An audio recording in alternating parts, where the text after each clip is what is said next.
আজি আপুনি সংখ্যা এই সন্দেহযুক্ত নাগৰিক কৈছে। আমাৰ মুখ্যমন্ত্ৰীয়ে এই অসমখন বাংলাদেশী মানুহলৈ চৰকাৰ চলাই আছে নি? এজন বাংলাদেশী থাকিলে ওলাই দিয়ক। হাৰাশাস্তিটো সদায় কৰি আছে বাংলাদেশী নাম লৈ, কিন্তু বাংলাদেশী ক'ত আছে ওলাই দিয়ক না। আমাৰ সমষ্টিত যদি আমাৰ জিলাখনত যদি এজন থাকে ওলাই দিয়ক। আমি ডাইৰেক্ট মুখ্যমন্ত্ৰীক চ্যালেঞ্জ দিয়ে আছোঁ, এজন বাংলাদেশী থাকিলে হাইলাকান্দি জিলাৰ পৰা ওলাই দিয়ক। হাইলাকান্দিত বাংলাদেশী নাই। আৰ আপুনি যেটো কৈ আছে সন্দেহযুক্ত নাগৰিক, আজি সন্দেহযুক্ত নাগৰিক বৰ্ডাৰত আৰু বিভিন্ন ধৰ্মাৱলম্বীৰ আছে, এইবিলাক ইনকুৱাৰী কৰক। বহুত বাংলাদেশী ওলাই যাব।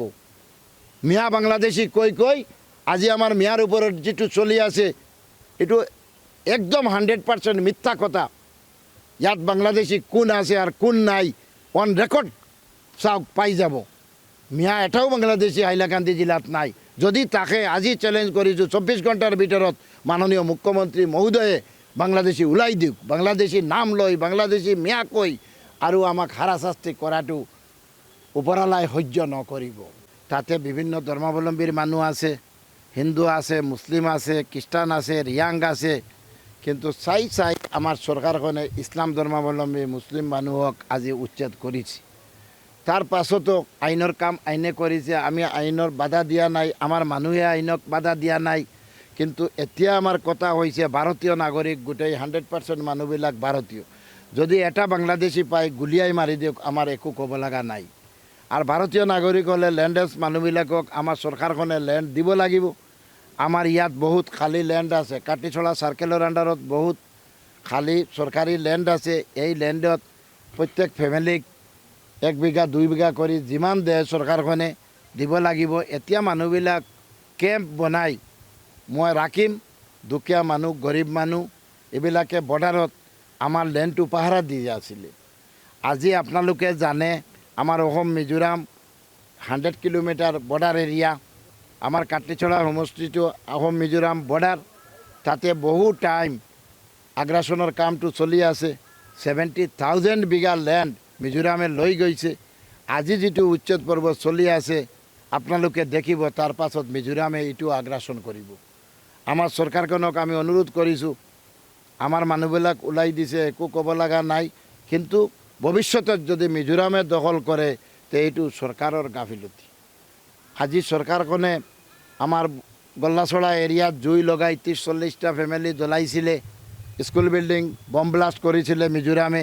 সেই লেণ্ডটো ৰাখিব পৰা নাই, লৈ গৈছে মিজোৰামে। আৰক্ষী বাহিনীৰ 5 জন আৰক্ষী নিহত হৈছে। আপোনালোকে জানে লাইলাপুৰৰ যেটো ঘটনা ঘটিছিলে আমাৰ বৰ্ডাৰ আৰু লাইলাপুৰ বৰ্ডাৰ, তাৰ পাছত এজন এছপিও আহত হৈছিলে। আমাৰ এতিয়া ষ্টেটাছকো মেইনটেইন হৈ আছে।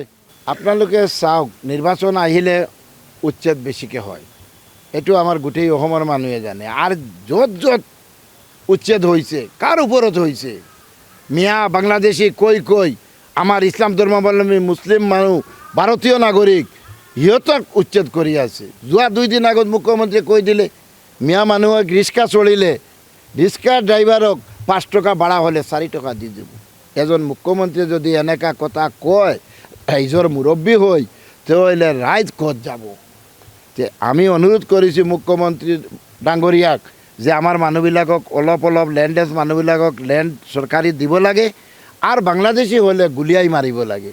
আর মিজোরামে এই যেটো ল্যান্ড আজি উচ্ছেদ হয়ে ফরেস্ট রিজার্ভর নামত আহি আছে, এই ল্যান্ডটো যিকোনো অবস্থাত হাতত রাখিব লাগে। যে এইটো যদি মিজোরামে আগ্রাসন করে তেনেহলে এইটো বহুত ডাঙৰ লাজৰ কথা হ'ব। এইটো হিষ্ট্রি হৈ যাব। হিষ্ট্রি আগতে হৈছে, যেতিয়া কংগ্রেস গভর্নমেন্ট আছিলে তেতিয়া 70,000 বিঘা ল্যান্ড মিজোরামে লৈ গৈছে। তেতিয়া আমাৰ কাটিছড়াৰ বিধায়ক আছিলে কংগ্ৰেছৰ গৌতম ৰায়। আজিৰ দিনত 2টা টাৰ্ম আমি বিধায়ক 1 ইঞ্চি ল্যান্ড নিব পৰা নাই। আমাৰ মুখ্যমন্ত্ৰীয়ে 3-4টা কেম্প নতুনকৈ বনাইছে, কিন্তু আজি যেটো ইনাৰ লাইন ফৰেষ্ট এৰিয়াত যেটো উচ্ছেদ হৈ আছে, আমাৰ চিন্তা হৈছে এইটো নি মিজোৰামে লৈ যায়।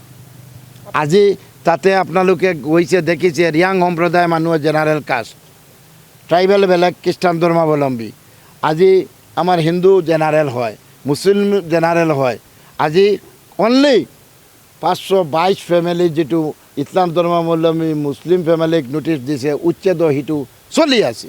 চৰকাৰক কোনো ডিষ্টাৰ্ব কোনে দিয়া নাই উচ্ছেদকৃত মানুহবিলাক ওলাই গ'ল চৰকাৰে নিশ্চিন্তা উচ্ছেদ পৰ্ব চলাই আছে কিন্তু এই মানুহবিলাকৰ যদি বিচাৰ কৰে তেনেহ'লে এইবিলাকক চৰকাৰে অলপ অলপ লেণ্ড দিব লাগে কাটলিছৰা চাৰ্কেলৰ আণ্ডাৰত বহু চৰকাৰী লেণ্ড আছে আমাৰ মুখ্যমন্ত্ৰী মহোদয়ে এইটো পদক্ষেপ লওক কাৰণ আমাৰ চাৰ্কেল অফিচত সিহঁতে দৰখাস্ত দিব ডিচি অফিচত আহিব লেণ্ড এডভাইচাৰী কমিটিত আমিও এজন মেম্বাৰ আছোঁ আৰু আমাৰ মুখ্যমন্ত্ৰী ডাঙৰীয়া যদি এইটো কৰে তেনেহ'লে ভাৰতীয় নাগৰিকবিলাকে চৰকাৰৰ সংবিধানৰ যিটো নিয়ম নীতি আছে সেইবিলাক ৰক্ষা হ'ব